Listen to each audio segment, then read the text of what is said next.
Hello students, आज की class में हम लोग क्लास 12th के अगस्त माह के गणित के सारे क्वेश्चंस को देखने वाले हैं। तो सबसे पहले यहाँ पर सेक्शन ए में 1 से 30 तक ऑब्जेक्टिव क्वेश्चन दिए हैं, इसमें से 25 के उत्तर देने हैं, लेकिन हम लोग यहाँ पे एक एक करके सारे क्वेश्चंस को देखेंगे। पहला क्वेश्चन देखिए, function f R to R किस तरह से एफ एक्स इक्वल टू में cube root of 3 minus x cube से। तो एफ और एफ का हमें कंपोजिशन निकालना है, यानी कि हमें निकालना है एफ ऑफ एफ एक्स का वैल्यू क्या होगा।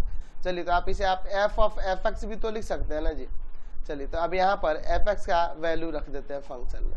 एफ एक्स का वैल्यू क्या है, यहाँ पर क्यूब रूट ऑफ क्या है 3 माइनस का एक्स क्यूब। ठीक है, अब फंक्शन एफ में हमें क्या करना होगा, एक्स की जगह ये पुट करना होगा, यानी कि यहाँ पर ये वाला वैल्यू पुट कर देना होगा। तो आ जाएगा यहाँ पे, देखिए क्या होगा, क्यूब रूट ऑफ 3 माइनस का, यहाँ एक्स की जगह ये पूरा आ जाएगा क्या।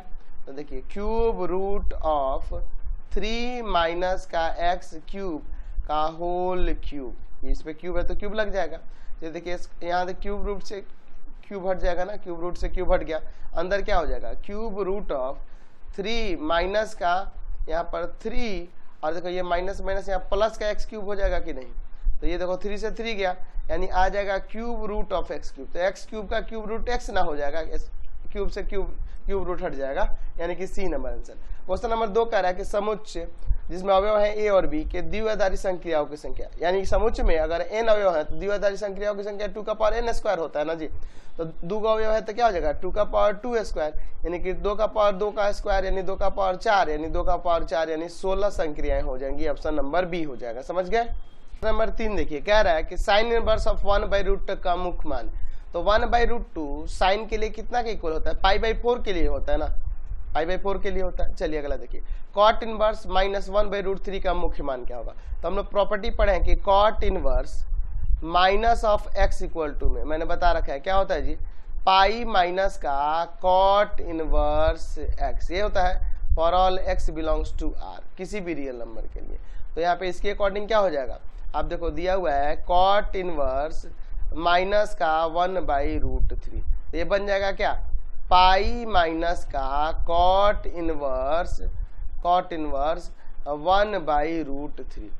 कॉट में 1/√3 की अगर बात करेंगे तो वो कितना के लिए होता है, पाई बाई कितना के लिए होगा जी, ये कॉट में ये पाई/3 के लिए होता है ना। यहाँ पे लिख सकते हैं, यानी कि हो जाएगा पाई माइनस का ये π/3। एलसीएम ले लेते हैं, एलसीएम हो जाएगा यहाँ पे 3, तो 3 पाई और माइनस का पाई, यानी आपका आ जाएगा घट के क्या 2π/3। तो ऑप्शन में देखिए 2π/3 है, सी नंबर इसका आंसर हो जाएगा, समझ गए। क्वेश्चन देखते हैं 5 नंबर, कह रहा है कि cos inverse minus x plus cos inverse x का मान किसके इक्वल होगा जब x बिलोंग कर रहा है -1 से 1। तो हम लोग जानते हैं cos inverse minus of x ये हो जाता है आपका पाई माइनस का cos इनवर्स एक्स, इसका प्रॉपर्टी हम लोग पढ़े हुए हैं, पाई माइनस का cos इनवर्स एक्स हो जाएगा, और प्लस में यहाँ पर क्या है cos इनवर्स एक्स है, प्लस में cos इनवर्स एक्स है। तो cos इनवर्स एक्स से cos इनवर्स एक्स क्या पाई ना बच जाएगा, यानी ए नंबर आंसर हो जाएगा, समझ रहे हैं। चलते हैं नेक्स्ट क्वेश्चन देखिए, यहाँ पर 6 नंबर कह रहा है कि x का वैल्यू ग्रेटर देन और इक्वल टू 1 है, या x का वैल्यू लेस देन और इक्वल टू -1 है। तो साइन इनवर्स 1/x, तो sine inverse 1/x cosec inverse x के इक्वल होता है ना, प्रॉपर्टी में मैंने पढ़ा भी रखा है आपको। कह रहा है कि 7 नंबर की x बिलोंग कर रहा है -1 से 1 तक में, तो कह रहा है कि sine inverse x plus cos inverse x, तो ये π/2 के इक्वल हो जाएगा, π/2 के इक्वल हो जाएगा, है ना, यानी कि आपका बी नंबर आंसर हो जाएगा। ऑप्शन नंबर क्या हो जाएगा, बी हो जाएगा, समझ गए। चलते हैं नेक्स्ट क्वेश्चन पे। चलिए क्वेश्चन नंबर 8 देखिए, कह रहा है कि x बिलोंग कर रहा है r से, तो tan inverse x plus cot inverse x किसके इक्वल होगा, तो ये भी π/2 के नहीं इक्वल होगा। क्वेश्चन नंबर 9, ये 2 अवयव दिया है, इसमें गुना करना है, तो कि हमें पता है कि फर्स्ट रो में फर्स्ट कॉलम से करेंगे, तो क्या आ जाएगा यहाँ पे देखो, तो 1 में 3 से 3 और प्लस का 2 4 जा 8, तो 8 और 3 क्या आ जाएगा 11 आ जाएगा, यानी कि ये 1/1 ऑर्डर का एक मैट्रिक्स बनेगा, डी नंबर इसका आंसर हो जाएगा। ठीक है, 1 को साथ में होना चाहिए था, कुछ इस प्रकार से होना चाहिए, थोड़ा अलग हो गया है, अलग नहीं होना चाहिए यहाँ पे। ठीक है, अगला क्वेश्चन नंबर 10 देखिए, एक अवयव दिया है, ये क्या है इकाई अवयव है, तो इकाई अवयव के साथ किसी भी अवयव का गुना होगा तो पुनः वही अवयव आएगा, यानी कि 5 7 और 7 3, यही एक मैट्रिक्स आ जाएगा हमें। तो देखो 5 7 7 3, यानी सी नंबर आंसर हो जाएगा।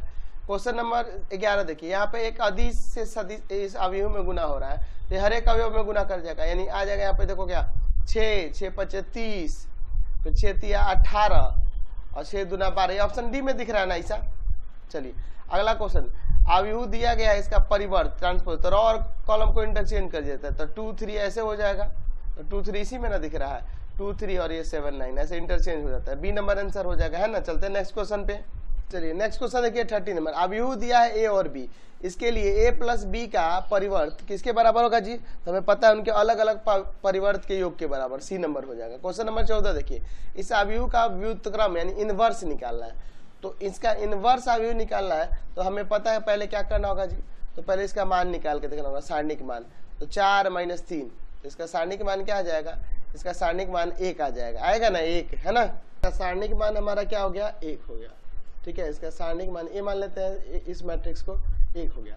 तो हमें क्या करना होगा, हर एक एलिमेंट का पहले क्या करना होगा, यहाँ पर हमें एडजॉइंट निकालना होगा, तो इस मैट्रिक्स का एडजॉइंट निकालना होगा, तो हर एक एलिमेंट का हम लोग पहले कोफैक्टर निकाल लेते हैं, तो A11 इसका कोफैक्टर क्या हो जाएगा जी, ये रो ये कॉलम हटेंगे, ये हो जाएगा एलिमेंट, है ना 2, A12 कोफैक्टर निकालने के लिए 1 2 लेंगे, यानी कि ये वाला एलिमेंट लेंगे, ये माइनस में होता है, ठीक है, यह रो यह कॉलम हटेंगे, इसका सारणिक वैल्यू, फिर A21, ठीक है, तो ये माइनस में होता है ना, ये वाला प्लेस का तो ये माइनस यहाँ लगा देंगे, यह रो ये कॉलम हटेंगे, यहाँ 3 का डिटर्मिनेंट वैल्यू, फिर A22, तो यहाँ देखिए ये प्लस में होता है ना, ये प्लस में होता है, ये रो ये कॉलम हटेंगे, इसका डिटर्मिनेंट वैल्यू, तो हम लोग लिख सकते हैं अब कि एडजॉइंट ऑफ ए जो होगा, एडजॉइंट ऑफ ए जो होगा वो क्या होगा, इन्हीं को सजा लेंगे, इनको फैक्टर्स को सजा कर उसी का ट्रांसपोज निकाल लेंगे, 2 - 1 - 3 2 का ट्रांसपोज, यानी यहाँ से आ जाएगा आपका 2 - 1 यहाँ हो जाएगा, माइनस का 3 और 2। हम लोग जानते हैं कि ए के इनवर्स निकालने के लिए फॉर्मूला होता है 1/डिटर्मिनेंट ऑफ ए इंटू में एडजॉइंट ऑफ ए, ये ना फॉर्मूला होता है जी। तो 1/डिटर्मिनेंट ऑफ ए का वैल्यू यहाँ पर 1 ही है, और ये आपका एडजॉइंट ऑफ ए ये है 2 - 3 - 1 2, तो ये इसका वैल्यू यही ना हो जाएगा जी, 2 - 3 - 1 2, सी नंबर हो जाएगा। अगला क्वेश्चन देखिए, ए अभी दिया तो इसका वर्ग निकालना, ए स्क्वायर बताना, तो ए को 2 बार गुणा कर देंगे, ए स्क्वायर का मतलब क्या है, ए इंटू ए, यानी इसी मैट्रिक्स को 2 बार लिखकर हम लोग खाली गुणा कर देंगे। ये देखते हैं क्या है, कॉस थीटा साइन थीटा, फिर उसके बाद देखिए क्या दिया, माइनस का साइन थीटा, और फिर आपका क्या दिया जी, कॉस थीटा, फिर पुनः अभी ए को लिख देंगे, यानी इसी को लिख देंगे कॉस थीटा, फिर आपका साइन थीटा, ठीक है, फिर माइनस का साइन थीटा, और फिर यहाँ पर क्या हो जाएगा, कॉस थीटा हो जाएगा। अब क्या करेंगे, मल्टीप्लाई करते हैं, ध्यान से देखिए, फर्स्ट रो में फर्स्ट कॉलम से, तो आ जाएगा यहाँ पे कॉस स्क्वायर थीटा माइनस का साइन स्क्वायर थीटा, फिर उसके बाद फर्स्ट रो में सेकंड वाले कॉलम, फर्स्ट वाले कॉलम से, सॉरी सेकंड रो में फर्स्ट वाले कॉलम से, तो आ जाएगा माइनस का sine theta cos theta minus का साइन थीटा कॉस थीटा। फिर चलते हैं फर्स्ट रो में सेकंड कॉलम से, तो आ जाएगा यहाँ पर क्या चीज देख लीजिए, sine theta into cos theta plus का साइन थीटा इंटू में कॉस थीटा। फिर उसी तरह से सेकंड रो में सेकंड कॉलम से करेंगे, तो माइनस का साइन स्क्वायर थीटा और प्लस का कॉस स्क्वायर थीटा। ध्यान से देखिएगा ऊपर यहाँ पे, ध्यान से देखिए, ये cos square theta minus sine square theta, formula होता है कॉस 2 थीटा का। आइए देखिए ये दोनों जुड़ जाएगा तो 2 साइन थीटा कॉस थीटा हो जाएगा, तो 2 साइन थीटा कॉस थीटा, ये भी साइन 2 थीटा का फॉर्मूला होता है, साइन 2 थीटा यहाँ आ जाएगा, और यहाँ पे देखिए माइनस का 2 साइन थीटा कॉस थीटा होगा, तो ये भी आपका हो जाएगा माइनस का साइन 2 थीटा का फॉर्मूला, ठीक है। अब ये देखिए cos square theta minus sine square theta, तो ये किसका फॉर्मूला होता है, कॉस 2 थीटा का, ये आपका आंसर हो जाएगा। तो देखिए तो ये कहाँ दिया है जी, आपका सी नंबर दिया है। चलते हैं नेक्स्ट क्वेश्चन पे, ठीक है ना। अगला क्वेश्चन देखते हैं, क्वेश्चन नंबर 16 देखिए, सारणिक इसका मान निकाला, एक्चुअल में डिटर्मिनेंट में देना चाहिए था, ठीक है, इसका मान निकाला, तो क्या हो जाएगा 4 और माइनस का 4, तो माइनस माइनस प्लस हो जाएगा, यानी 4 4 8 आ जाएगा, डी नंबर। अगला क्वेश्चन कह रहा है कि इसका सारणिक मान क्या होगा, चलिए देखते हैं। तो हम लोग एक काम करते हैं, इसको थर्ड वाले कॉलम के अकॉर्डिंग एक्सपेंड करते हैं, क्योंकि इसमें एक 0 दिख रहा है, तो पहले 5 को लेंगे, ठीक है। ध्यान देखिए ये रो ये कॉलम होंगे, इन चारों का डिटर्मिनेंट वैल्यू 4 माइनस का 4, यहाँ पे फिर 18 और यहाँ माइनस का 9। फिर देखिए 0 वाले को तो छोड़ ही दो, बच गया प्लस का 9। ठीक है, यहाँ देखिए यार और ये कल हटेंगे, इन चारों का डिटरमिनेंट वैल्यू 2 3 यहाँ पर है 4 माइनस का 4, यही ना है जी। चलिए आगे देखते हैं यहाँ पे क्या हो जाएगा। 5 गुना में ये 4 में 9 से गुना होगा तो 36 हो जाएगा माइनस का, और यहाँ माइनस माइनस प्लस हो जाएगा, 18 चौक 72 आ जाएगा। ठीक है, और प्लस का 9 गुना में 4 दूना माइनस का 8 और माइनस का 4 तिया 12। चलिए देखते हैं, तो 5 और गुना में ये कितना हो जाएगा, 72 में 36 आ जाएगा ना जी, 36 आ जाएगा। और फिर प्लस का 9 और गुना में यहाँ कितना आ जाएगा जी, माइनस का 20 आ जाएगा। ठीक है, तो यहाँ 36 पंजे तो ये आपका हो जाएगा 180 और यहाँ माइनस 180, तो क्या आ जाएगा इसका 0 ना आ जाएगा, मान 0 आ जाएगा, सी नंबर आंसर हो जाएगा। ठीक है, अगला क्वेश्चन देखिए 17 नंबर, ये सारणिक दिया है, इसका मान बताना था। एक काम करो ना, यहाँ पे सबसे पहले यहाँ पे एक काम करते हैं कि C1 के प्लेस पर C1, या फिर एक काम करते हैं यहाँ हम लोग C1 के प्लेस पर C1 और माइनस का एक काम कर दीजिए, यहाँ 2 से गुना कर दे तो काम चल जाएगा, 2 से गुना कर देते हैं।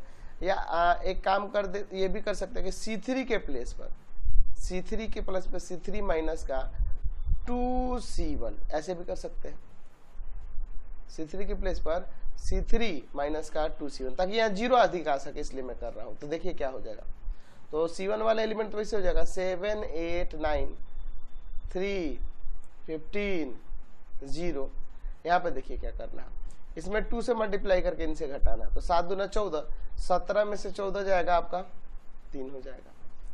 8 दूना 16, 31 में से 16 जाएगा आपका 15 हो जाएगा। फिर 9 दूना 18, 18 में से 18 जाएगा क्या आएगा, 0 आएगा। तो 2 को जब यहाँ पर देख रहे हैं C2 और C3, ये दोनों समान हो गए, इसका सारणिक मान 0 ना हो जाएगा, यानी कि बी नंबर हो जाएगा। 19 नंबर कह रहा है कि इस सारणिक में अवयव 6 का उप सारणिक यानी माइनर निकालना, तो अवयव 6 है। अच्छा, इसका उप सारणिक यानी कि इस रॉ को, इस कॉलम को हटा देंगे, बाकी जो बच गए उनका सारणिक मान। तो 8 एकम 8 और माइनस का 7 दूना 14, तो 8 में से 14 को घटा दीजिए, माइनस का 6 यहाँ आपका माइनर आ जाएगा। समझ गए। क्वेश्चन नंबर 20 देखिए, अवयव दिया है इसका सहखंड यानी एडजॉइंट निकालना। तो एडजॉइंट निकालने के लिए पहले हर एक एलिमेंट का कोफैक्टर निकालना होगा। तो सबसे पहले A11 वाले के लिए बात करते हैं, इसका जिसका कोफैक्टर ये रहो, ये कॉलम हटेगा, इसका सारणिक मान 4 ही हो जाएगा। फिर A12 ये माइनस में होता है, ठीक है ना जी, या माइनस सिंबल दे देंगे। यह रो और यह कॉलम हटेंगे, इसका सारणिक मान तो 9 आ जाएगा। फिर उसके बाद A21, तो ये एलिमेंट इसको देखिए, ये माइनस में होता है, ठीक है, माइनस लगा दिए। ये रो ये कॉलम हटेंगे, 7 का सारणिक मान 7 ही आ जाएगा। फिर आपका A22, देखिए अब किसकी बात कर रहे हैं हम लोग, इसकी बात कर रहे थे। ये रो ये कॉलम हटेंगे, 3 का सारणिक मान 3 ही हो जाएगा। तो हमें निकालना है यहाँ पर एडजॉइंट ऑफ ए, तो एडजॉइंट ऑफ अवयव ए निकालना है। तो हमें क्या करना होगा, यहाँ पर इन सबको सजा लीजिए और उसका ट्रांसपोज निकाल दीजिए। तो यहाँ 4 माइनस का 9 माइनस का 7 और यहाँ 3 है, इसका ट्रांसपोज निकालेंगे तो देखिए क्या आ जाएगा ट्रांसपोज निकालने पे, 4 माइनस का 9 माइनस का 7 और ये 3। ये देखिए तो ऑप्शन में ये है 4 माइनस 7 माइनस 9 3, यही ना है जी बी नंबर। अगला क्वेश्चन देखिए 21 नंबर, यदि ए 3/3 कोटि का कोई वर्ग अवयव है तो वहाँ पे क्या क्या कर रहा है, उसका सहखंडज यानी एडजॉइंट ऑफ ए का सारणिक मान क्या होगा। तो हमें पता होना चाहिए कि अगर n कोटि का है तो डिटर्मिनेंट ऑफ ए का पावर n-1 हो जाता है। तो यहाँ 3/3 कोटि का है तो 3-1 2 ना हो जाएगा, यानी बी नंबर ऑप्शन हो जाएगा। समझ गए। चलते हैं अब नेक्स्ट क्वेश्चन पे। नेक्स्ट क्वेश्चन देखते हैं 22 नंबर, कह रहा है कि डिफरेंशिएशन ऑफ एक्स स्क्वायर, तो एक्स स्क्वायर का डिफरेंशिएशन 2x हो जाता है, बी नंबर ऑप्शन हो जाएगा। Differentiation of e to the power 2x, तो e to the power x का e to the power 2x हो जाएगा और 2x का 2 × में आ जाएगा, यही ना हो जाएगा, यानी आ जाएगा ऑप्शन के अकॉर्डिंग आपका सी नंबर। क्वेश्चन कह रहा है differentiation of sine square x, तो स्क्वायर है तो यहाँ पे इसका हो जाएगा 2 sin x और फिर sin x का हो जाएगा यहाँ पे cos x। तो 2 sin x cos x किसका फॉर्मूला होता है, तो ये होता है sin 2x का फॉर्मूला होता है, यानी कि ऑप्शन नंबर सी हो जाएगा इसके अकॉर्डिंग। चलते हैं नेक्स्ट क्वेश्चन पे। तो नेक्स्ट देखते हैं 25 नंबर, डिफरेंशिएशन ऑफ 1/2 x का पावर 4, तो देखिए 1/2 कॉन्स्टेंट ऐसे ही रहेगा और x के पावर 4 का हो जाएगा यहाँ पर 4x क्यूब। तो इसे आप काट देंगे 2 बार में ना, यानी आ जाएगा यहाँ पे फाइनली 2x का क्यूब, यानी ऑप्शन नंबर यहाँ बी हो जाएगा। अगला डिफरेंशिएशन ऑफ रूट x, तो इसका होता है 1/2 रूट x, यही ना हम लोग जानते हैं। अकॉर्डिंग टू क्वेश्चन आपका ए नंबर ऑप्शन हो जाएगा, है यही ना हो जाएगा जी। चलते हैं नेक्स्ट क्वेश्चन पे। क्वेश्चन नंबर देखिए 27, differentiation of log x। log x का डिफरेंशिएशन हमें पता है 1/x होता है ना। अगला क्वेश्चन देखिए क्वेश्चन नंबर 28 में differentiation of e to the power minus x। तो e to the power minus x तो e to the power minus x ही होगा, लेकिन माइनस x का -1 हो जाएगा, यानी माइनस ही सिर्फ लग जाएगा, ऑप्शन बी नंबर हो जाएगा। क्वेश्चन नंबर देखिए 29, e to the power log x का। तो देखिए एक्चुअल में यहाँ पर देखा जाए तो ये एक दूसरे के रेसिप्रोकल होते हैं, तो log से एक्सपोनेंट तो हट जाएगा, यानी बच जाएगा डिफरेंशिएशन ऑफ यहाँ पर x। तो x का डिफरेंशिएशन आपका 1 ना हो जाएगा जी, समझ रहे हैं ना। नेक्स्ट क्वेश्चन देखते हैं 30 नंबर, डिफरेंशिएशन ऑफ x का पावर 6 प्लस साइन 2x। तो x का पावर 6 का हो जाएगा 6x का पावर 5 और प्लस में साइन 2x का हो जाएगा cos 2x और 2x का 2, यानी आ जाएगा 6x का पावर 5 प्लस 2 cos 2x, यही ना हो जाएगा आपका बी नंबर। चलते हैं अब नेक्स्ट क्वेश्चन पे। चलिए अब सेक्शन बी में देखते हैं, शॉर्ट टाइप क्वेश्चन दिए 1 से 10 तक लघुत्तर ही है, पहले इनको देख लेते हैं। क्वेश्चन नंबर 1 क्या कह रहा है कि g ऑफ f ज्ञात करें, जबकि फंक्शन fx इक्वल टू में यहाँ पर दिया हुआ है आपके पास मोड ऑफ x, ठीक है। फंक्शन fx क्या है, मोड ऑफ x है। फंक्शन gx का मान यहाँ पर दिया है मोड ऑफ 5x माइनस का 2, ये ना दिया है जी। तो हमें f और g का कंपोजिशन निकालना है, ठीक है। तो g ऑफ f निकालना है, तो g ऑफ fx ऐसे लिख सकते हैं, ये हो जाएगा g f(x), यही ना होगा। चलिए fx का वैल्यू, तो fx का वैल्यू इसमें रख देते हैं, तो fx का वैल्यू है यहाँ पर मोड x, तो रख दिए। अब फिर फंक्शन g में x की जगह पे मोड x रख देना होगा, यानी कि आ जाएगा यहाँ पर mode of 5 mode x minus का 2, यही आपका आंसर हो जाएगा, समझ गए। क्वेश्चन नंबर 2 देखिए, साहचर्य द्विआधारी संक्रिया की परिभाषा दे, ठीक है। तो हम लोग यहाँ पे लिख सकते हैं कि संक्रिया एक द्विआधारी संक्रिया, एक द्विआधारी संक्रिया, एक द्विआधारी संक्रिया साहचर्य कहलाती है। साहचर्य कहलाती है। कब साहचर्य कहलाती है जी? साहचर्य कहलाती है यदि यदि यदि यदि किसी समुच्चय S में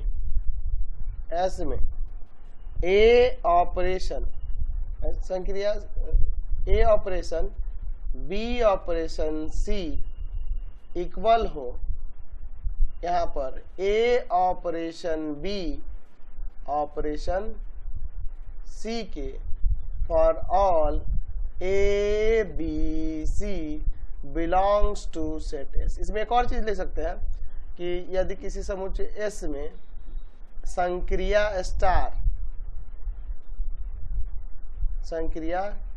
स्टार के लिए ऐसे भी लिख सकते हैं, ठीक है। तभी आपका और परिभाषा अच्छे से पूरा हो गया। चलते हैं नेक्स्ट क्वेश्चन पे। क्वेश्चन नंबर 3 देखिए, कह रहा है कि यदि समुच्चय में अवयव है 1 2 3, तो A से A में सभी एकैकी फलनों की संख्या। तो हम लोग जानते हैं एकैकी फलन में क्या होता है कि हमें पता होना चाहिए कि A के सभी अवयव के साथ अद्वितीय तरीके से, यानी कि भिन्न भिन्न अवयवों के भिन्न भिन्न प्रतिबिंब होने चाहिए। यानी कहते हैं कि A से A में सभी एकैकी फलनों की जो संख्या होगी, एकैकी फलनों की संख्या वह किसके बराबर हो जाएगा जी? तो एकैकी फलनों की संख्या, तो देखिए इस समुच्चय में कितने अवयव हैं? तो इस समुच्चय में 3 अवयव है और इस समुच्चय में भी 3 अवयव है, तो यानी कि यहाँ से हो जाएगा ये, तो ये हो जाएगा किसके इक्वल? तो 3p3 के इक्वल। तो इसका जानते हैं फॉर्मूला, 3 का फैक्टोरियल और बाई में 3 - 3 का फैक्टोरियल। तो 3 का फैक्टोरियल यहाँ पे ऊपर हो जाएगा 6 और नीचे देखिए 3 में से 3 गया 0, 0 का फैक्टोरियल होता है 1, यानी कि आ जाएगा 6। एकाकी फलनों की संख्या 6 हो जाएगी। क्वेश्चन नंबर 4 देखिए, कह रहा मुख्य मान ज्ञात करें साइन इनवर्स -1/2 का। तो हम लोग साइन इनवर्स के लिए साइन इनवर्स का मुख्य मान के बारे में पढ़े हैं। मुख्य मान कितना होता है जी? तो मुख्य मान हमें पता है साइन इनवर्स में कि -π/2 से लेकर π/2 तक होता है, यही ना जानते हैं जी। -π/2 से π/2 होता है। तो हमें निकालना है किसका? साइन इनवर्स -1/2 के लिए। तो प्रॉपर्टी पढ़े हैं, कौन सा प्रॉपर्टी? कि sine inverse minus of x जो होता है यह किसके इक्वल हो जाता है जी? माइनस का साइन इनवर्स x के। ये कब? x बिलोंग्स टू, क्या कह सकते हैं कि -1 से 1 तक के लिए। तो क्या यह -1/2 इसी में लाई कर रहा है जी? तो इसको आप चाहेंगे तो माइनस का साइन इनवर्स 1/2 भी लिख सकते हैं। तो साइन इनवर्स 1/2 की बात करें तो 1/2 कितना के लिए होता है? π/6 के लिए होता है, इसलिए आ जाएगा माइनस का π/6। और देखिए -π/6 इसके बीच लाई कर रहा है कि नहीं, यही आपका आंसर हो जाएगा। क्वेश्चन नंबर 5 देखिए, tan इनवर्स -1 का मुख्य मान। तो हम लोग tan इनवर्स के लिए भी जानते हैं कि tan इनवर्स ऑफ -x जो होता है, प्रॉपर्टी पढ़े हैं, ये किसके इक्वल होता है जी? Minus of tan inverse x के इक्वल होता है। अब for all x belongs to r के लिए हम लोग पढ़े हैं ना, इसके अकॉर्डिंग। तो हमें और ये भी मुख्य मान जानते हैं कि tan इनवर्स के लिए जो मुख्य मान होता है, tan इनवर्स का मुख्य मान की बात करेंगे तो हम लोग यहाँ पर मुख्य मान की जब बात करेंगे तो इसका मुख्य मान जो होता है वह -π/2 से बड़ा बट लेस देन π/2 होता है ना, इसके बीच रहता है। तो हमें यहाँ पे देखने को मिल रहा है कि हमें दिया है tan इनवर्स -1। तो यहाँ पर आप इसे चाहें तो इस प्रॉपर्टी के according minus of tan inverse 1 नहीं लिख सकते हैं, लिख सकते हैं। और tan इनवर्स 1 कितना के लिए 1 होता है? tan में π/4 के लिए। तो क्या यह अभी -π/4 इसके बीच में लाई नहीं कर रहा है? बिल्कुल लाई कर रहा है, ये आपका आंसर हो जाएगा। समझ गए? क्वेश्चन नंबर 6 देखिए, कह रहा है मान ज्ञात करें tan inverse 1/2 plus tan inverse 1/3। तो एक प्रॉपर्टी पढ़े हैं हम लोग कि tan इनवर्स x और प्लस में tan इनवर्स y के लिए पढ़े हैं ना जी। क्या होता है प्रॉपर्टी? ये हो जाता है आपका tan inverse x plus y में 1 माइनस का xy, ये पढ़े ना, इसी को अप्लाई कर देते हैं। तो यहाँ पे लिखेंगे tan इनवर्स 1/2 और प्लस का tan इनवर्स 1/3। तो क्या हो जाएगा यहाँ से? देखिए तो हो जाएगा ये tan इनवर्स 1/2 प्लस का 1/3 बाई में 1 माइनस का 1/2 इंटू में 1/3। इस प्रॉपर्टी के अकॉर्डिंग लगा दिया हमने tan इनवर्स। यहाँ पे क्या हो जाएगा आगे देखिए तो ऊपर नीचे एलसीएम लेते हैं। ऊपर एलसीएम हो जाएगा यहाँ पर 6, इसमें से भाग करेंगे 3, 3 जाके 1 में गुना करेगा 3, प्लस इसमें से भाग करेंगे 2, 2 जाके 1 में गुना करेगा 2, नीचे एलसीएम हो जाएगा 6, फिर आ जाएगा यहाँ पे 6 माइनस का 1, 6 से 6 कट गया। अब देखिए यहाँ पे हो जाएगा ऊपर tan इनवर्स ऑफ, ऊपर 5 आ जाएगा और नीचे भी 5 आ जाएगा, कट के 1 हो गया। तो tan इनवर्स 1 यानी कितना का वैल्यू हो जाएगा? π/4 के लिए हो जाएगा, यही आपका आंसर हो जाएगा। चलते हैं अब नेक्स्ट क्वेश्चन पे देखते हैं। क्वेश्चन नंबर 7 देखिए, x y का मान ज्ञात करना। देखिए यहाँ पे दिया है 2 इंटू में मैट्रिक्स, देखिए क्या दिया हुआ है x 5 7 y -3 प्लस का यहाँ पे दूसरा मैट्रिक्स सम में दिया है 3 -4 1 2 इक्वल है किसके जी? यहाँ पर एक मैट्रिक्स है जिसमें दिया है एलिमेंट 7 6 15 और 14। ये देखिए ये दो हर एक एलिमेंट से इंटू हो जाएगा, तो हर एक एलिमेंट से इंटू होगा। देखिए क्या आ जाएगा 2x 5 दूना 10, यहाँ पर 7 दूना आपका 14 हो जाएगा और इसमें आ जाएगा आपका 2y और -3 दूना 6 प्लस का यहाँ पर देखिए क्या दिया जी 3 माइनस का 4 1 2 और इक्वल टू में यहाँ पर मैट्रिक्स दिया है। देखिए क्या दिया 7 6 15 और यहाँ पर 14, यही ना दिया है जी। चलिए आगे देखते हैं, यहाँ जुड़ जाएगा संगत अवयवों को। तो आ जाएगा आपका 2x प्लस का 3, फिर आ जाएगा आपका 6, फिर आपका आ जाएगा यहाँ पर कितना 15 और फिर यहाँ पे आ जाएगा 2y माइनस का 4 इक्वल टू में यहाँ पर जो मैट्रिक्स दिया हुआ है 7 6 15 14। चलिए अब आगे इसे यहाँ यहीं पे सॉल्व करते हैं। संगत अवयव को बराबर करेंगे।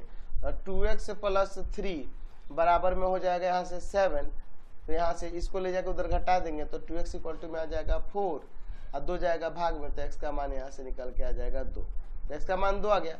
अब y के लिए देखते हैं, तो ये संगत अवयव को बराबर करो। 2y माइनस का 4 बराबर में यहाँ पर 14, ये 4 जाके इधर जुड़ जाएगा ना, तो 2y बराबर 14 और 4 18 हो जाएगा। फिर ये 2 जाएगा भाग में, तो y का मान यहाँ से 9 आ जाएगा। तो x y निकल गया ना। चलते हैं नेक्स्ट क्वेश्चन पे। अब अगला क्वेश्चन देखते हैं। क्वेश्चन नंबर 8 देखिए, इसका सारणिक मान निकालने के लिए कह रहा है। देख लीजिए क्या दिया है। सारणिक में दिया हुआ है यहाँ पर 1 1 1 a स्क्वायर, फिर आपका a क्यूब, फिर यहाँ पे देखिए दिया है b स्क्वायर b का क्यूब। एक काम करो ना, यहाँ पे लिखते हैं टेकिंग आउट क्या निकाल लेते हैं यहाँ से बाहर से, a फ्रॉम C2 से a को निकाल लेते हैं, एंड b फ्रॉम C3 है ना, a और b निकाल लेते हैं। तो चलिए एक a और एक b निकल गया, तो देखिए क्या बच जाएगा 1 1 1, यहाँ 1 यहाँ a और यहाँ a का स्क्वायर, यहाँ 1 यहाँ b और यहाँ b का स्क्वायर, ये ना होगा जी। चलिए अब इसके बाद हम लोग लिखते हैं, एक काम करते हैं, हम लिखते हैं कि C2 के प्लेस पर C2 और माइनस का C3 करते हैं, ठीक है। चलिए अब इसके बाद देखिए क्या हो जाएगा, a b। अब यहाँ देखिए 1 1 1, यहाँ पर देखिए C2 के प्लेस पर C2 माइनस C3 करेंगे तो 0 a माइनस b, और यहाँ a square minus b square आएगा, तो इसलिए एक बार a माइनस b और इंटू में a प्लस b लिख देते हैं। ऐसे कोई दिक्कत तो नहीं है ना जी, फॉर्मूला मैंने डायरेक्ट लगा दिया यहाँ पे। चलिए अब यहाँ पे है आपका 1 है, b है और b का स्क्वायर है। अब यहाँ से a माइनस b बाहर निकल जाएगा कि नहीं, यहाँ लिखते हैं taking out a minus b from कहाँ से जी, तो फ्रॉम C2 में से हम लोग निकाल लेते हैं, फ्रॉम C2 में से a माइनस b को निकाल लेते हैं, तो हो जाएगा a इंटू b इंटू में a माइनस का b, और बाकी देखिए क्या बच जाएगा 1 1 1 0 1 a प्लस b 1 b और यहाँ पर b का स्क्वायर। चलिए अब एक काम करते हैं, अब हम लोग यहाँ पर यहाँ एक काम कर सकते हैं कि C1 के प्लेस पर हम लोग C1 और माइनस का C3 भी कर देते हैं। देखिए इससे क्या होगा, अभी समझ में आ जाएगा। ए बी इंटू में a माइनस का b, और यहाँ ध्यान दीजिए यहाँ 0 हो जाएगा, यहाँ 1 माइनस का b आ जाएगा, और यहाँ 1 माइनस का b स्क्वायर आ जाएगा। बाकी देखिए 0 1 a प्लस b, और यहाँ पे 1 b और यहाँ b का स्क्वायर। आगे अब हम लोग यहाँ सॉल्व करते हैं, ठीक है। यहाँ पे मैं जगह ले लेता हूँ। देखिए क्या है, ए बी इंटू में a माइनस का b, यहाँ देखिए क्या दिया है 0 दिया है, फिर 1 माइनस b दिया है। यहाँ देखो कुछ नहीं तो यहाँ 1 का स्क्वायर कर सकते थे, एक बार माइनस प्लस में नहीं हो जाएगा, तो हो जाएगा 1 माइनस b और इंटू में 1 प्लस का b, ठीक है, कोई दिक्कत नहीं है। यहाँ पे है आपका 0 1 और फिर आपका a प्लस b, फिर यहाँ पे है 1 b और b का स्क्वायर। अब देखिए यहाँ से फिर से ये बाहर निकल जाएगा 1 माइनस b, यहाँ लिखेंगे कि टेकिंग आउट किसको निकालेंगे जी, 1 माइनस b फ्रॉम C1, तो 1 माइनस b निकाल देंगे, तो यहाँ से हो जाएगा ए बी इंटू में a माइनस का b इंटू में 1 माइनस b। अब देखिए अंदर क्या बच गया, 0 1 1 plus b 0 1 a plus b 1 b और b का स्क्वायर। तो अब देखो R1 में 2 एलिमेंट 0 होगा, तो इसी को लेके एक्सपेंड कर देते हैं, तो यहाँ पे लिख देते हैं एक्सपेंडिंग अलोंग आपका क्या R1, तो ए बी इंटू में a माइनस b इंटू में 1 माइनस का b, और यहाँ देखिए इसी सिर्फ 1 को ही ना लेंगे जी, आप देखिए उसके सामने वाला रो और ये कॉलम गया, बच गया आपका 1 प्लस b और यहाँ पर a प्लस b। आगे इसमें सॉल्व करेंगे तो हो जाएगा यहाँ पर a b इंटू में आपका a माइनस बी इंटू में आपका 1 माइनस बी, अंदर मल्टीप्लाई करेंगे तो देखो आ जाएगा a प्लस बी माइनस का 1 माइनस का b, यहाँ b से b आपका कट जाएगा, यानी हो जाएगा यहाँ पर A B into A minus का b इंटू 1 माइनस का b इंटू a माइनस का 1, यही आपका आंसर हो जाएगा। समझ गए? चलते हैं नेक्स्ट क्वेश्चन पे। क्वेश्चन नंबर 9 देखिए, कह रहा है कि x बराबर 1 पर ये जो फलन f(x) = 2x + 3 है, इसके संतता की जांच करनी है। तो हम लोग पहले लिखेंगे लेफ्ट हैंड लिमिट, क्या लेंगे? लिमिट x टेंस टू 3 का सॉरी 1 है ना जी, 1 पावर में माइनस और फंक्शन है f(x). तो यहाँ पे 1 से छोटा के लिए भी फंक्शन में क्या हो जाएगा जी? f(x) का वैल्यू यही रहेगा 2x + का 3।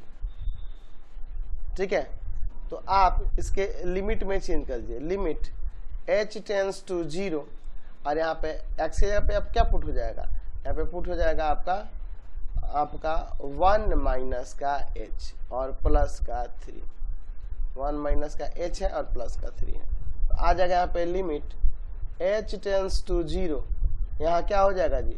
2 माइनस का 2h प्लस का 3, यानी आ जाएगा यहाँ पर देखिए क्या हो जाएगा? लिमिट h टेंस टू 0, यहाँ पर हो जाएगा आपका 5 माइनस का 2h, यहाँ से इसका वैल्यू क्या आ जाएगा जी? 5 माइनस का 2 इंटू में 0, ये 0 यानी कि 5 आ जाएगा यहाँ से लेफ्ट हैंड लिमिट। चलिए अब राइट हैंड लिमिट निकालते हैं। तो राइट हैंड लिमिट की जब बात करेंगे तो यहाँ पर लेंगे लिमिट x टेंस टू 1 और पावर में यहाँ प्लस फंक्शन है आपके पास f(x). तो इस फंक्शन के लिए भी यही हो जाएगा f(x) का वैल्यू। तो यहाँ पे हो जाएगा limit x tends to 1 power में प्लस और फंक्शन हो जाएगा आपका कितना? 2x प्लस का 3, यही फंक्शन हो जाएगा। अब ध्यान से देखिए, लिमिट में चेंज करेंगे, limit h tends to 0, right hand से चाहे तो यहाँ पावर में प्लस दे सकते हैं, नहीं भी देंगे तो चलेगा, चलो दे देते हैं। तो क्या हो जाएगा यहाँ पे 2 इंटू में x जगह क्या आ जाएगा? आपका 1 प्लस का h आ जाएगा और प्लस का 3। चलिए तो अब क्या हो जाएगा यहाँ पे देखिए, तो limit h tends to 0 power में प्लस और फंक्शन यहाँ पे हो जाएगा देखिए 2 प्लस का 2h और प्लस का 3, यही ना हो जाएगा जी? यानी हो जाएगा अब यहाँ पे थोड़ा सा इसमें चेंज होगा तो क्या आ जाएगा? यहाँ पे आ जाएगा आपका लिमिट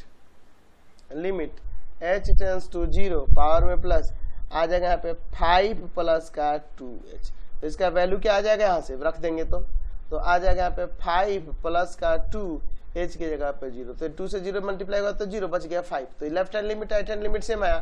और अगर हम लोग बात करेंगे f(1) के वैल्यू की, तो फंक्शन में अगर रख दें 2 इंटू में 1 और प्लस 3, तो यहाँ पे भी देख लीजिए क्या आ जाएगा 2 और प्लस का 3, यहाँ पे भी क्या गया? 5 आ गया।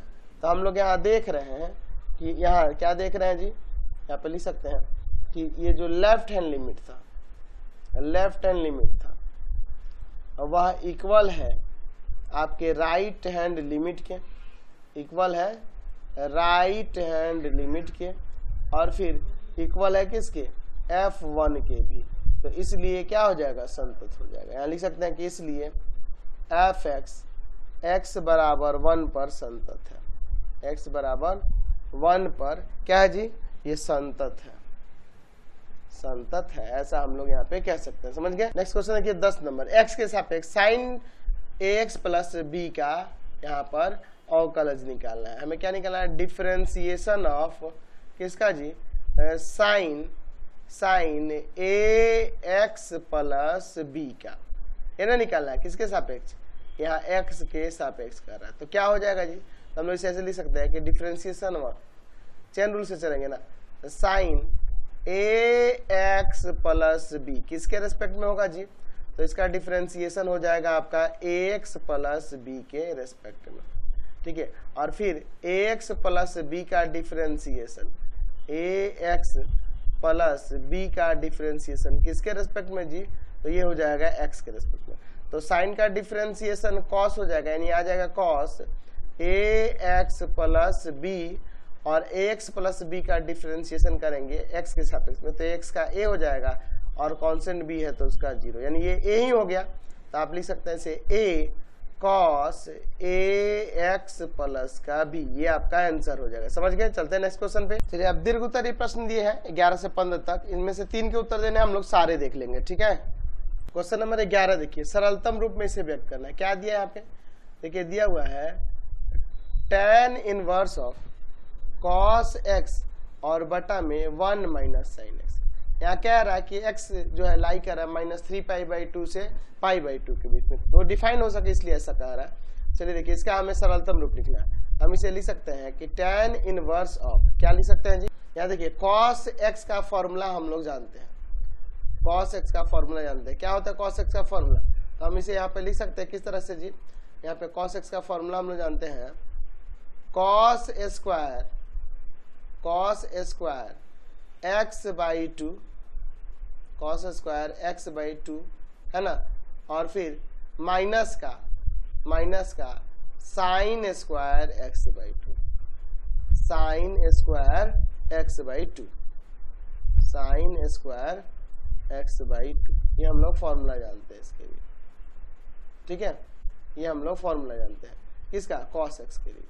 और नीचे जो आपका दिया हुआ है 1 माइनस साइन एक्स, नीचे देखिए 1 माइनस साइन एक्स के लिए हम लोग यहाँ लिख सकते हैं, फॉर्मूला हम लोग जानते हैं इसका। 1 माइनस साइन एक्स के लिए होता है आपका cos x/2, cos x/2 minus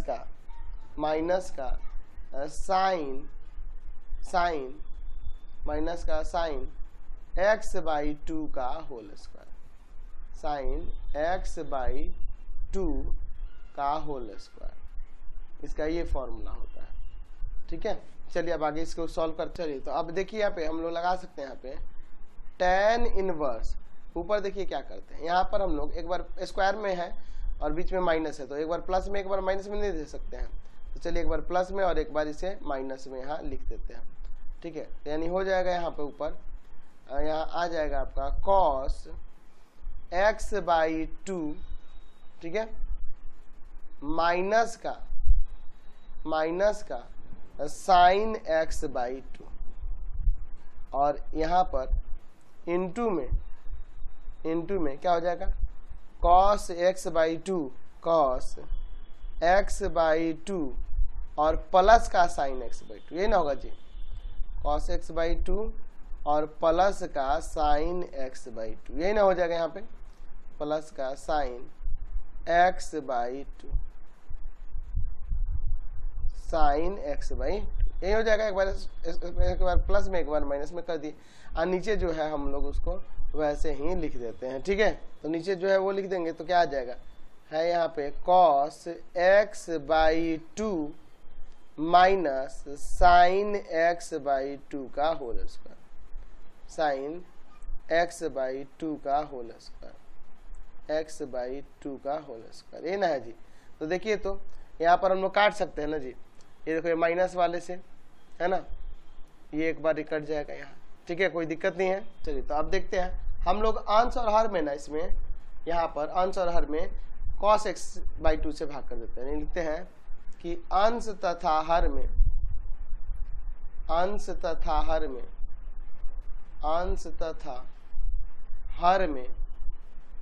में इसे भाग कर देंगे तो cos x/2 से भाग देते हैं, cos x/2 से भाग देते हैं, ठीक है।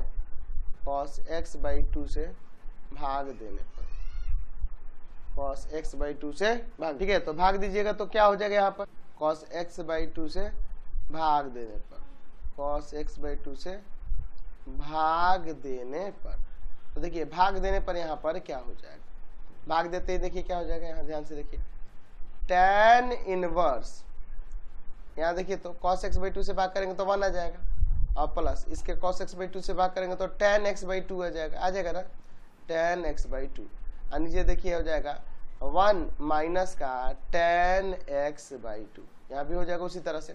अब इसे एक काम कर सकते हैं, tan इनवर्स, यहाँ ध्यान से देखिए 1 को हम चाहेंगे, यहाँ 1 को चाहे तो हम लोग इसको लिख सकते हैं tan π/4, tan π/4 का वैल्यू होता है ना जी, और प्लस में आपका tan x/2, यही ना दिया है। और नीचे देखिए, ध्यान से देखिए 1 माइनस का, यहाँ कुछ नहीं तो इंटू में 1 लिख सकते हैं, तो 1 यानी कि यहाँ 10π/4 भी तो लिख सकते हैं, 10π/4 और इंटू में आपका 10x/2। तो यहाँ देखिए फॉर्मूला क्या, 10a + 10b/1 - 10a 10b, किसका फॉर्मूला हो जाएगा यहाँ पर, तो ये हो जाएगा यहाँ पर किसका, तो ये हो जाएगा आपका 10a + b का, यानी कि 10π/4 और प्लस का x/2 का। यहाँ tan इनवर्स से 10 यहाँ से आइडेंटिटी आ जाएगा, यानी कि ये हो जाएगा π/4 और प्लस का x/2, है ना। तो यही आपका आंसर हो जाएगा, है ना। नेक्स्ट क्वेश्चन देखिए, यदि ए बी सी 3 अवयव हैं तो यदि संभव है तो a × b × c निकालने के लिए कह रहा है, ठीक है। a × b × c का मान हमें यहाँ पर निकालने के लिए कह रहा है। तो हम लोग यहाँ पे देख रहे हैं कि a और b अवयव के लिए देखिए इसके हम लोग यहाँ देख रहे हैं कि a की कोटि कितनी है, 3 गो रो है और 3 गो कॉलम है, और इसमें क्या है 3 गो रो है और 2 गो कॉलम है। तो इसके नंबर ऑफ कॉलम इसके नंबर ऑफ रो के इक्वल है ना, तो बिल्कुल a में b से मल्टीप्लाई हो सकता है। तो पहले a × b निकाल लेते हैं। तो a अवयव में एलिमेंट देखिए 1 2 3, फिर आपके पास है 0 1 2, फिर है 7 0 9, और b अवयव में देखिए क्या है एलिमेंट सब 1 3 2 4 3 6।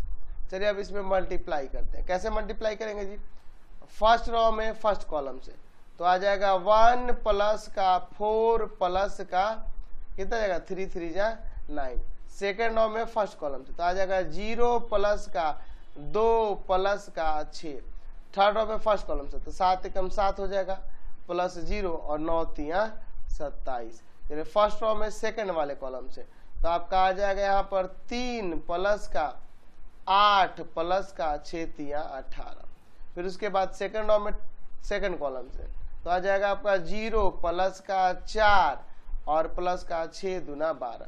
फिर थर्ड रो में सेकंड कॉलम से तो आ जाएगा आपका 7 3 21 प्लस का 0 और प्लस का 6 9 54 हो जाएगा। चलिए अब इसके बाद देखिए अभी क्या आ गया इंटू बी, यहाँ पर आ जाएगा आपका 14, ठीक है। यहाँ पर फिर यहाँ आ जाएगा जोड़ने पे 29 आ जाएगा, ठीक है। फिर आगे चलते हैं 6 2 8 हो जाएगा यहाँ पर, 12 और 4 16 हो जाएगा यहाँ पर, ठीक है। फिर 27 और 7 आपका हो जाएगा कितना 34 हो जाएगा, ठीक है। फिर यहाँ पर कितना हो जाएगा 21 और आपका 54, तो आपका हो जाएगा ये 75। ये आपका a × b आ गया। अब निकालना है a × b और फिर इंटू में c, ठीक है। तो a और b का मैं वैल्यू देखते हैं। तो इसमें ध्यान दीजिए a × b में देखिए 3 गो रो है और 2 गो कॉलम है। इस अवयव में कितना रो है, तो 2 गो रो है और 4 गो कॉलम है। तो इसके नंबर ऑफ कॉलम इसके नंबर ऑफ रो के इक्वल है, तो ये भी गुना संभव है ना जी। चलिए तो यहाँ पे a × b जो मैट्रिक्स है उसको लिख लेते हैं। 14 29 8 16 34 और यहाँ पर 75, और यहाँ सी मैट्रिक्स जो दिया गया है 1 1 2 माइनस का 1, फिर यहाँ है आपका 3 4 0 -3।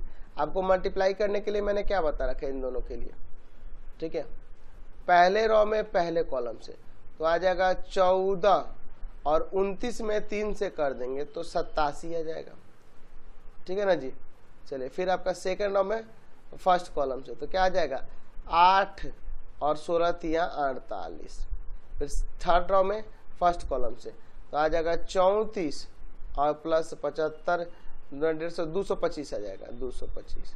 फिर फर्स्ट रो में सेकंड वाले कॉलम से तो 14 और प्लस का 29 चौका कितना हो जाएगा जी, तो 9 चौका 36 का 6 3 और 9 4 दूना 8 3 11 116। फिर सेकंड रो में सेकंड कॉलम से तो 8 और प्लस का 16 चौका 64। फिर थर्ड रो में सेकंड कॉलम से तो आ जाएगा आपका 34 और प्लस का आपका 75 चौका 300 हो जाएगा। फिर फर्स्ट रो में थर्ड कॉलम से तो 14 दूना 28 प्लस का 0 हो जाएगा। सेकंड रो में थर्ड कॉलम से तो 8 दूना 16 और प्लस का 0 हो जाएगा। थर्ड रो में आपका थर्ड कॉलम से तो 34 दूना 68 और प्लस का 0 हो जाएगा।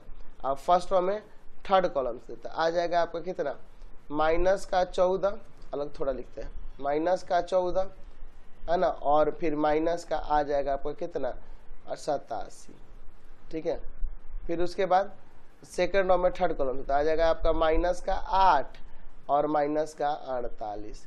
फिर उसके बाद आएगा थर्ड रो में थर्ड कॉलम से तो आ जाएगा माइनस का 34 और माइनस का 225। तो इसको सॉल्व कर लेंगे, जोड़ घटाव कर लेंगे, आपका आंसर आ जाएगा। समझ गए ना, इसको जोड़ लेना, इसको जोड़ लेना, इन सबको दो दो को जोड़ के लिख देंगे, अभी वही आपका आंसर हो जाएगा। क्वेश्चन नंबर 13 देखिए, ये सिद्ध करना है हमें, ये सारणी का मान इसके बराबर तो इसका LHS ले लेते हैं। LHS में देखिए, LHS में क्या दिया हुआ है, यहाँ सारणी दिया हुआ है 1 प्लस का A 1 1, फिर दिया है 1 1 प्लस का B, फिर 1, फिर 1 1 1 प्लस का C। जो प्रूव करना है इसको लाने के लिए हमें ABC कॉमन करना होगा। लिखेंगे टेकिंग आउट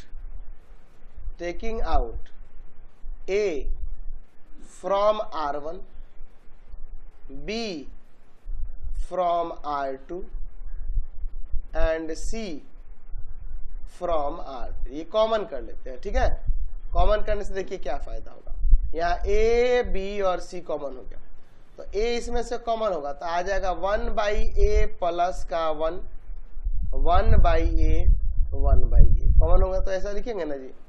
देखिए यहाँ आ जाएगा 1/B, इसमें से B कॉमन कर रहे हैं, यहाँ आ जाएगा 1/B प्लस का 1 और फिर यहाँ 1/B।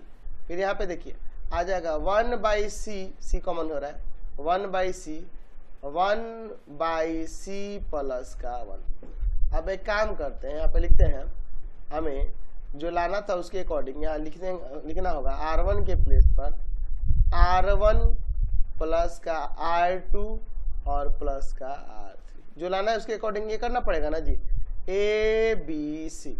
अब देखिए यहाँ पे ऐड करेंगे तो आ जाएगा 1 प्लस का 1/A प्लस का 1/B प्लस का 1/C।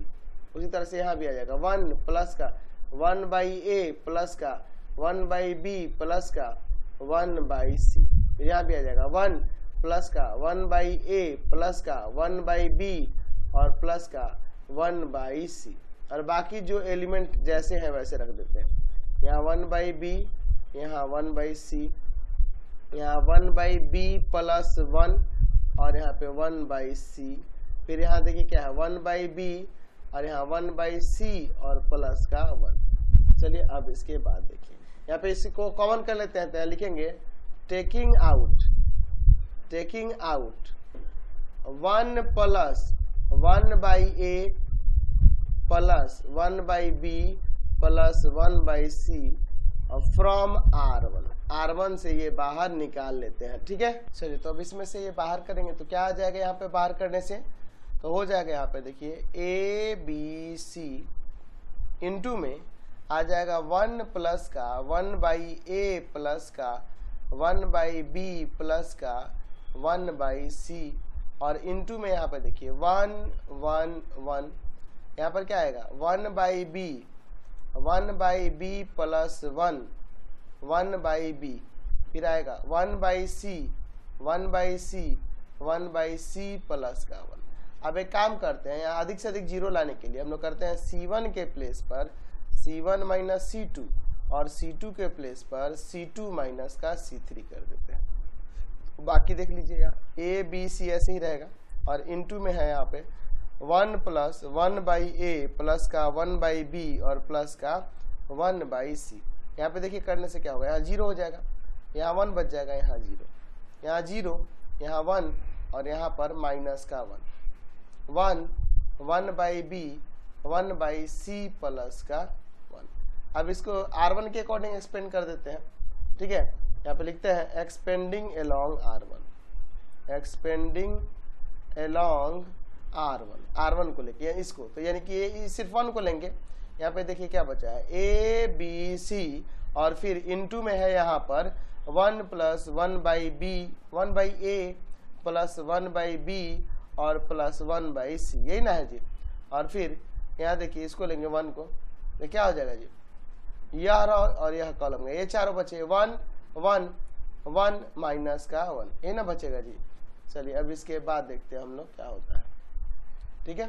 चलिए अब इसके बाद देखते हैं। चलिए आगे देखिए इसके बाद यहाँ पर एक्चुअल में देखो ना, यहाँ देखिए 1/b और प्लस 1/b प्लस 1 है ना, इसको घटाओगे तो यहाँ भी माइनस आएगा।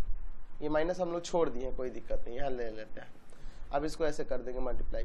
चलिए अब देखिए क्या आ जाएगा, ABC इंटू में है 1 प्लस का 1/a प्लस का 1/b और प्लस का यहाँ 1/c। ठीक है, A1 से तो कोई फर्क नहीं पड़ेगा, 1 और माइनस का यहाँ पर हो जाएगा 1, यहाँ 0 है ना, ये 0 है। देखिए ये 1 को लिए और ये कॉलम है, यही चारों नंबर बचेंगे। चलिए तो आ जाएगा 1 और माइनस का 0, तो ये 1 ही होगा। इसका मतलब फाइनली आ गया ABC इंटू में 1 प्लस का 1/a प्लस का 1/b प्लस का 1/c, यही आपका आंसर हो जाएगा। समझ गए। नेक्स्ट क्वेश्चन देखिए 14 नंबर। यदि y बराबर में दिया हुआ है, यहाँ पर क्या दिया जी, y इक्वल टू में दिया हुआ है cos x इंटू में cos 2x इंटू में cos 3x, तो dy/dx निकालना है। ठीक है, तो यहाँ पे लिखते हैं differentiating with respect to x। तो यहाँ से देखिए क्या आ जाएगा, dy/dx।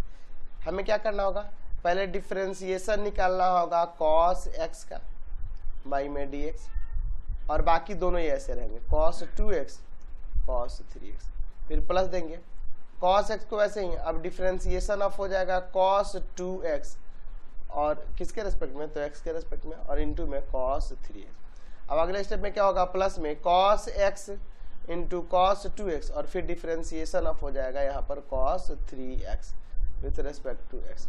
यहाँ देखिए cos x का माइनस का साइन हो जाएगा ना जी, माइनस का sine x into cos 2x और इंटू में cos 3x।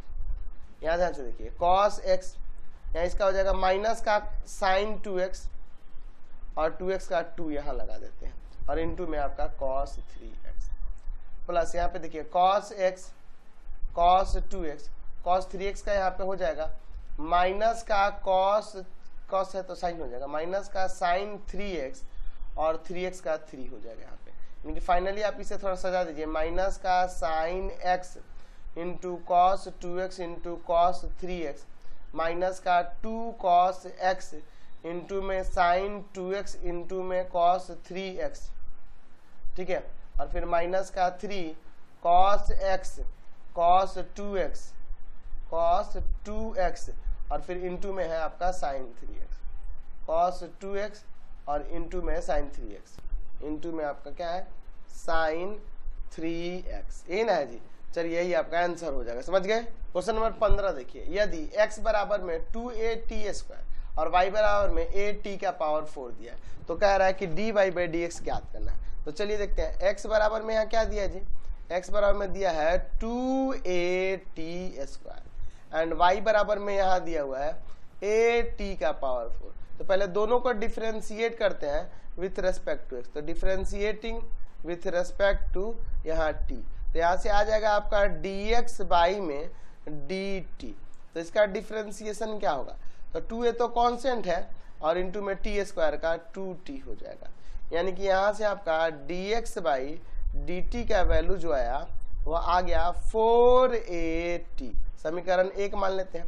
यहाँ चलिए इस दोनों दूसरे वाले को, यहाँ dy/dt की अगर हम लोग बात करेंगे तो क्या हो जाएगा जी, तो यहाँ पर a कांस्टेंट है और यहाँ t का पावर 4 का हो जाएगा 4t का क्यूब, यही ना हो जाएगा जी। यानी कि ये फाइनली आ जाएगा आपको कितना 4at का क्यूब। इसको समीकरण 2 मान लेते हैं।